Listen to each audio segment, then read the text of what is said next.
കോട്ടയത്തെ Mary Francis എന്ന retired അധ്യാപിക, അതായത് മേരി ടീച്ചർ, ആ മേരി ടീച്ചർ കോഴിക്കോട്ടുള്ള ഒരു ഹോട്ടലിൽ ജോലി ചെയ്യുകയാണ്. ചുരുക്കി പറഞ്ഞാൽ റിട്ടയർ അധ്യാപികയായിട്ടുള്ള മേരി ടീച്ചർ കോഴിക്കോട് ഇപ്പോൾ ഒരു ഹോട്ടൽ ജീവനക്കാരിയായി മാറിയിരിക്കുകയാണ്.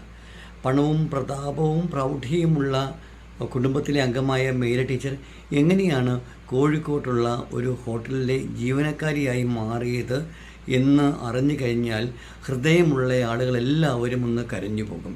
കാരണം നമുക്കൊക്കെ എല്ലാവർക്കും അറിയാം, ഒരു റിട്ടയർഡ് ടീച്ചർക്ക്, അത് ഗവൺമെൻറ് സ്കൂളാണെങ്കിലും എയ്ഡഡ് സ്കൂളാണെങ്കിലും, ഒരു റിട്ടയർഡ് ടീച്ചർക്ക് എത്രമാത്രം അന്തസ്സുള്ളതാണ്. അല്ലെങ്കിൽ ഞാൻ അതിനർത്ഥം ഹോട്ടൽ ജീവനക്കാരിയായി വർക്ക് ചെയ്യുന്നതിൽ അന്തസ്സില്ല എന്നല്ല ഞാൻ പറഞ്ഞു വന്നത്. എത്രയോ കുട്ടികൾക്ക്, എത്രയോ കുഞ്ഞുങ്ങൾക്ക് അക്ഷര വെളിച്ചം നൽകിയ ടീച്ചറാണ്. അതിലുപരിയായിട്ട് ഒരു ഹൈസ്കൂൾ ടീച്ചറായിട്ട് അല്ലെങ്കിൽ HM ആയിട്ട് റിട്ടയർ ആകുന്ന ആര് തന്നെയാണെങ്കിലും അവർക്ക് നല്ല ഒരു പെൻഷൻ തീർച്ചയായിട്ടും റിട്ടയർമെൻറ്റിന് ശേഷവും ലഭിക്കും. അപ്പോൾ റിട്ടയർമെൻറ്റിന് ശേഷം ഇത്രമാത്രം പെൻഷനൊക്കെ ലഭിക്കുന്ന ഒരു ടീച്ചർക്ക് വരുമാനത്തെ സംബന്ധിച്ചോളം ഒരു വലിയ വിഷയമാകുന്നില്ലല്ലോ എന്നാണ് ആദ്യം നമ്മളുടെ മനസ്സിലേക്ക് ഓടി വരുന്ന ഒരു ചോദ്യം. കാരണം ഒരു ടീച്ചർക്ക്, റിട്ടയർഡ് ടീച്ചർക്ക് അത്യാവശ്യ സാമ്പത്തിക സ്രോതസ്സുണ്ട്, ഫാമിലി സ്റ്റാറ്റസ് ഉണ്ടാവും, സൊസൈറ്റിയിലൊക്കെ ഒരു സ്റ്റാറ്റസൊക്കെ ഉണ്ട്. അതെല്ലാം മറികടന്നിട്ട് എന്തുകൊണ്ടാണ് ഈ മേരി ടീച്ചർ കോഴിക്കോടുള്ള ഒരു ഹോട്ടൽ ജീവനക്കാരിയായി മാറിയത് എന്ന് പറയുമ്പോൾ അതിനകത്ത് എന്തോ ഒരു ലോജിക്കില്ലായ്മ ഉണ്ടാവുമെന്ന് എന്നെ ശ്രമിക്കുന്ന നിങ്ങൾക്ക് എല്ലാവർക്കും തീർച്ചയായിട്ടും മനസ്സിലാക്കാൻ സാധിക്കും. അതിന് ഒരേ ഒരു ഉത്തരം മാത്രമേ ഉള്ളൂ. ടീച്ചർ ഒരമ്മയാണ്. ഒരമ്മ എന്ത് ചെയ്യും? ഒരമ്മ ഭൂമിയോളം ക്ഷമിക്കും, ഭൂമിയോളം സഹിക്കും. അതുകൊണ്ടാണ് നമ്മൾ അമ്മേനെ ഭൂമിയോട് ഉപമിക്കുന്നത്. ഭൂമിക്ക് തുല്യയാണ് അമ്മ.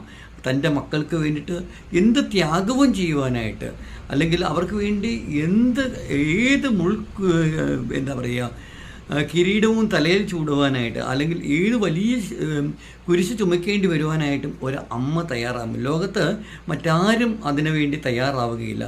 മേരി ടീച്ചർ എന്ന് പറഞ്ഞ ആ റിട്ടയർ അധ്യാപിക സ്വന്തം മക്കൾക്ക് വേണ്ടിയിട്ട് തൻ്റെ ജീവിതം, റിട്ടയർമെൻറ്റിന് ശേഷം ആളുകൾ സ്വസ്ഥമായി സുഖമായി സമാധാനത്തോടു കൂടി ജീവിക്കുവാനായിട്ടാണ് ആഗ്രഹിക്കുന്നത്, പൊതുവെ എല്ലാവരും തന്നെ. പക്ഷേ ഇവിടെ ടീച്ചറുടെ ജീവിതത്തിൽ, അല്ലെങ്കിൽ ടീച്ചറുടെ തലയിൽ അങ്ങനെ ഒരു വര ഉണ്ടായിരുന്നില്ല. വീണ്ടും കഷ്ടപ്പെടുക, അധ്വാനിക്കുക, ബുദ്ധിമുട്ടുക, പൈസ ഉണ്ടാക്കുക, ആ കിട്ടുന്ന പൈസ തൻ്റെ മക്കൾക്ക് വേണ്ടി മാറ്റിവെക്കുക, മക്കൾക്ക് വേണ്ടി കൊടുക്കുക എന്നുള്ളതാണ്. ഒരു റിട്ടയർഡ് ടീച്ചറാകുമ്പോൾ നമുക്കൊക്കെ അറിയാം, ആ റിട്ടയർഡ് ടീച്ചറുടെ മക്കളൊക്കെ വലിയ വലിയ മുതിർന്ന മക്കളായിരിക്കും. എന്നിട്ട് എന്തുകൊണ്ടാണ് ഈ മുതിർന്ന മക്കൾക്ക് ഈ ടീച്ചർ പൈസ കൊടുക്കേണ്ടി വരുന്നത് എന്നുള്ള കാര്യം ഞാൻ ഡീറ്റെയിൽ ആയിട്ട് വീഡിയോ ചെയ്തിട്ടുണ്ട്. ദയവായി നമ്മളുടെ വീഡിയോ കാണാനായി ശ്രമിക്കുക. നന്ദി. Thank you.